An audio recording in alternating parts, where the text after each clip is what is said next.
Ah yes, the Isekai genre. One of the most infamous and well-known anime genres there is. It is both hated and loved by the entire anime community at the same time. We're spawning hundreds upon hundreds of new Isekai every year, where 95% of them are low quality, cookie cutter stories, which have given the Isekai genre a bad rap. But every once in a while, the stars align and the Isekai genre creates a new gem of a series that is unbelievably good, which is why so many people still come back to the Isekai genre again and again. The Isekai genre has been around in anime for a long time. But in the last few years, there's been a boom in the Isekai genre, with anime such as 2012's hit Sword Art Online, where our main character Kirito gets teleported into a new video game virtual MMO world, where he has to fend for himself in order to survive. That really boosted the Isekai genre to new heights as a top contender in anime with its gigantic success, with millions upon millions of people watching its many seasons and sequels. Sword Art Online is by far not the only anime that popularized the genre though. Sword Art Online lit the embers of the Isekai genre's hype, and was later helped along by other well-made Isekai with interesting plots and worlds in the following years, such as No Game No Life, Re:Zero, Konosuba, Log Horizon, the list goes on and on. So what is the hype behind the Isekai genre about, and why is it so popular and well known in anime? Anime like SEO might have put a spotlight on the Isekai genre and given it a lot of attention, but the reason why the genre got a lot of traction to begin with is because of how relatable it is, and how easy it is to see yourself in the genre. The Isekai genre's general mainstream plotline normally takes an average Joe person in the real world with no exceptional qualities. Look at Kirito, Naofumi, Subaru, or even to some extent failures in our world. For example, the main character from Jobless Reincarnation, or Kazuma from... what the fuck is that called again? Konosuba. And transports them into another world, giving them a second chance in life, where they usually are overpowered as hell and can live out their power-hungry fantasies, usually with a team or a harem by their side.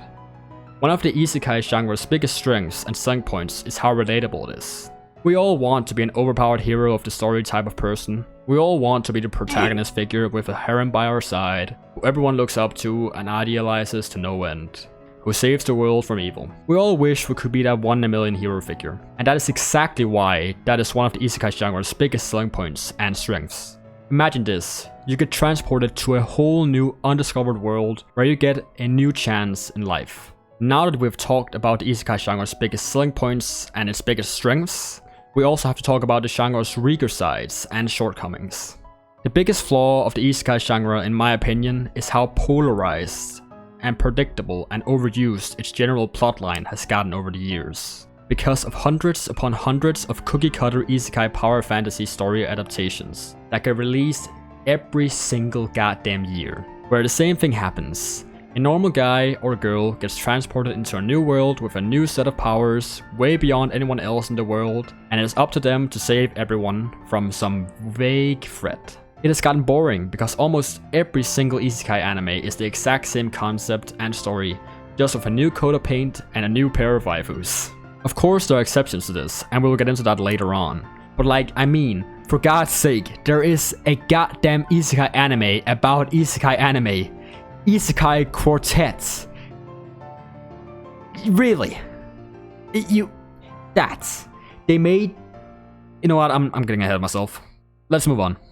The Isekai genre has gotten so many trash anime because it takes next to no effort or creativity to make an ordinary Isekai series. Here, let me teach you how to make an ordinary and normal Isekai series. Just take an average generic person or an average Joe from the real world and put them in a new undiscovered world. Give them the most overpowered power ever seen in that world, give them a harem of cute anime girls, and give them main character syndrome. And at last, add some vague threat like a demon lord or something like that they have to save the world from. And boom! You're done! You've made a new cookie-cutter Isekai anime with a standard Isekai plotline that has no sense of uniqueness and individuality at all. Congratulations! But even with all these jarring shortcomings and flaws, the Isekai genre still has a lot of potential to tell good and entertaining stories, and the genre in general is far from dead. Just look at all the good products that the Isekai genre has produced over the years, such as The Rising of the Shield Hero, Re:Zero, That Time I Got Reincarnated as a Slime, Konosuba, Overlord, Soma Spider So What, and my personal favorite Isekai of all time, Jobless Reincarnation, also known as Mushoku Tensei. and many more. As you can see, the Isekai genre does have a fair few respectable anime under its belt. The Isekai genre can still create and tell good stories with interesting premises. For example, in Re:Zero, the main character called Natsuki Subaru has to save everyone with his power to reset time back to his previous save point called Return by Death, where Subaru has to die multiple painful, agonizing deaths to save everyone he loves and cares about. Whereas Subaru himself is extremely weak, he has to change small fractures to manipulate the timeline over time to get his desired outcome. Subaru himself isn't particularly strong. He can't just run at his problems headfirst with no plan and expect to win like most other isekai protagonists. He actually has to use his head in order to get the results he desires. Or look at the Rising of the Shield Hero instead, which is a story where our main character, Naofumi Iwatani, the new Shield Hero, gets betrayed by the people he trusted and gets falsely accused of sexual assault in the very first episode. And therefore he gets banished with nothing to his name and has to rebuild his good name and reputation from scratch, all on his own. Meanwhile, nearly everyone still sees him and his new companions and friends as nothing more than criminal scum who are no better than common thieves. As you can see, the isekai genre is able to tell some interesting stories and tales that don't have to be plagued by the normal shortcomings that come with an isekai product if it wants to and tries to stray away from a normal isekai mold. The isekai genre in general is extremely good and entertaining when the main character gets teleported or brought to a new and interesting world, or place where they try to stick away from the traditional, boring isekai world norms and actually try to be different from the other isekai. Isekai that have interesting worlds with good world building and good and innovative concepts and have stories to tell and messages to deliver to the viewer are extremely interesting because they're, like I said, innovative. They're different. The isekai genre's main plot point is being brought to a new and interesting world, and so many isekai just centers around the same uninteresting, most of the time, fairy tale-like worlds we have seen in the media 1,000,000 times before. Which is such a shame and such a waste if you ask me. You have the ability to make any universe or world you want, and bring modern day normal people to it, and for some reason, many isekai just don't want to utilize that potential, and just create ordinary, cookie-cutter fantasy worlds, which is where the isekai genre is at its very worst. The genre gets boring and predictable when you use the same cookie-cutter plotline every other isekai anime ever has used for multiple years at this point. You have the ability to create any world you want, and for some reason they all decide to do the same thing over and over again, which is the most infuriating part of isekai. You can make any world you want, and you still stick to the same old norms anyway. I just don't get it. This is the most obnoxious thing I've ever experienced in my life. Whether you like it or not, the isekai genre isn't going anywhere soon, and it is here to stay.